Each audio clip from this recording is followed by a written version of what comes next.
shumë interesante historia e krimeve shtetërore, sepse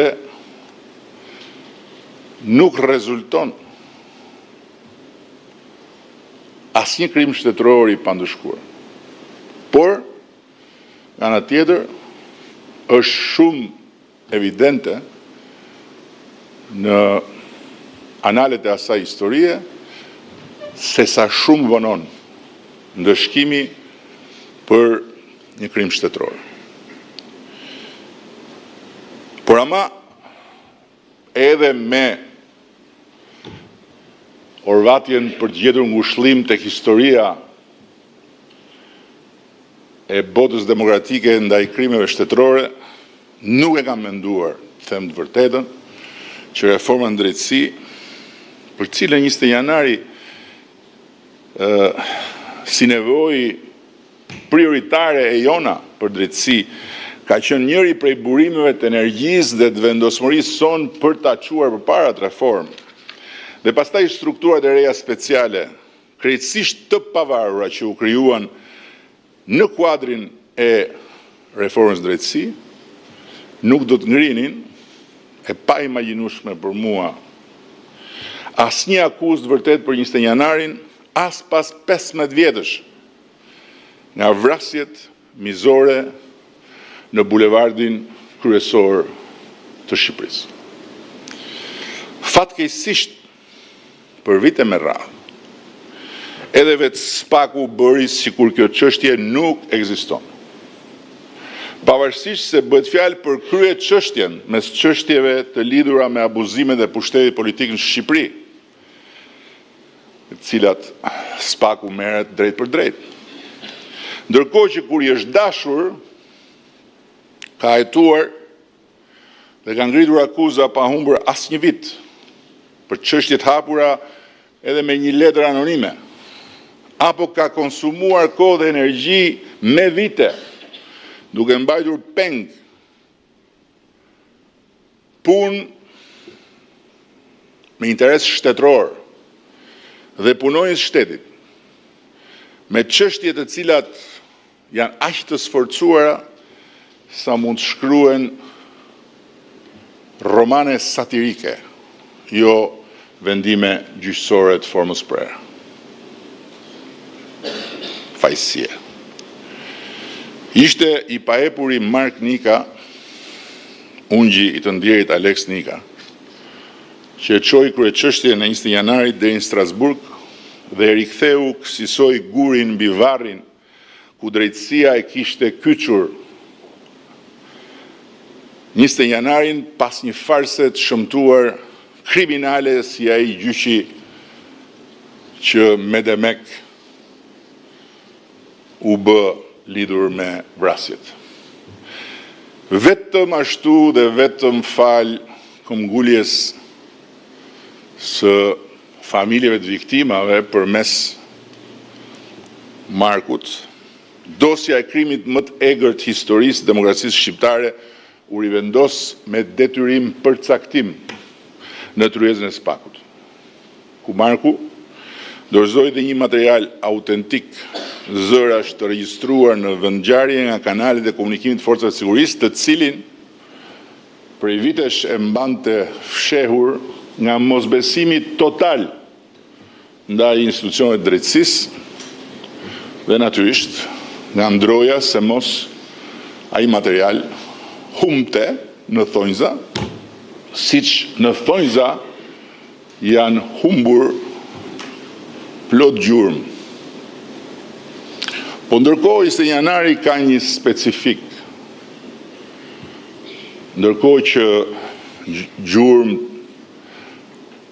të shumta janë humbur, ujku është krejtësisht i dukshëm në sytë të gjithëve.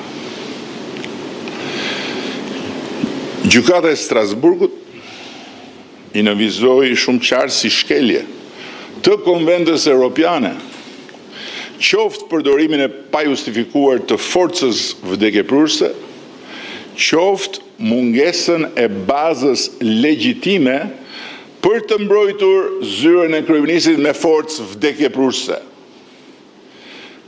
duke kërkuar nga autoritetet të zbardhin ngjarjen. Në rrjedhën e vendimit Strasburgut, Gjykata e Lartë ka formuluar një ndër dokumentet më të plot, më të pa kontestueshëm,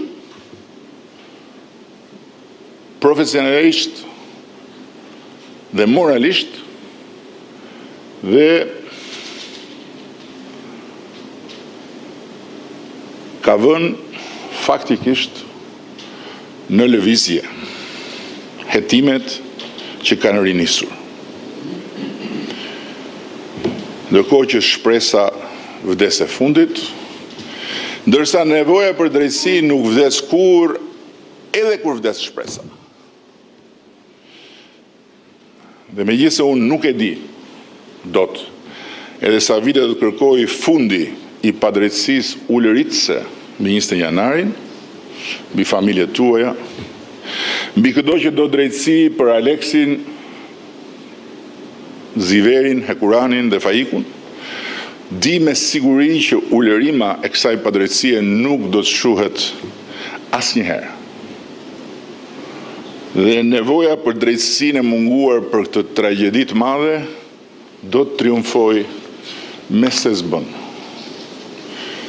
Lejoni ta mbyll duke ndarë me ju sinqerisht të vërtetën time lidhur me përgjegjësinë tonë ndaj jetëve të sakrifikuara të 4 dëshmorëve tanë dhe me zotimin tonë për të bërë drejtësi për 20 janarin.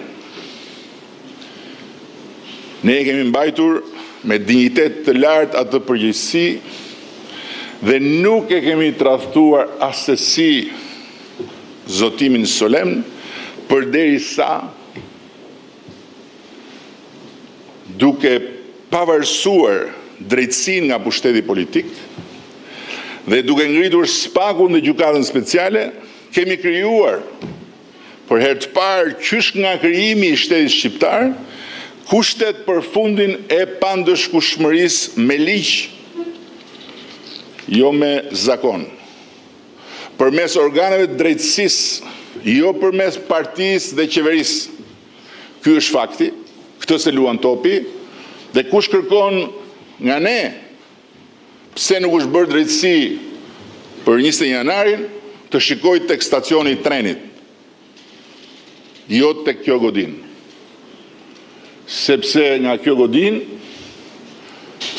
ka dalë bërthama e reformës në drejtësi dhe në godinën përballë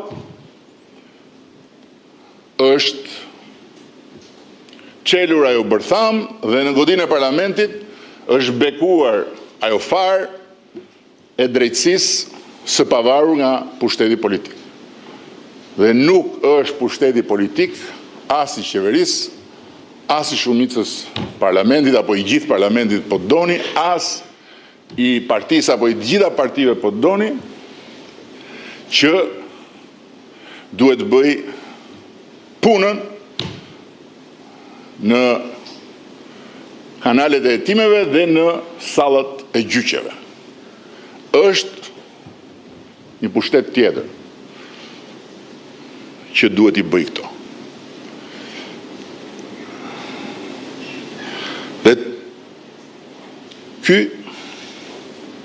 është një fakt që se luan topi, ashtu sikur topi nuk luan edhe një fakt tjetër, që deri kur drejtësia e re nuk do ketë bërë gjyqin e vërtet të 20 janarit, ajo do të jetë një drejtësi gjithmonë e më e vjetër. Por drejtësinë për vetë 20 janarin, asnjë vjetërsirë e vjetër apo e re, nuk do të mund ta mohoj dot pafundësisht. Ne këtu do jemi dhe këtu do ta mirëpresim vendosjen e këtij guri themeli, sepse 20 janari si çështje e hapur është grop e hapur në themelet e drejtësisë së re.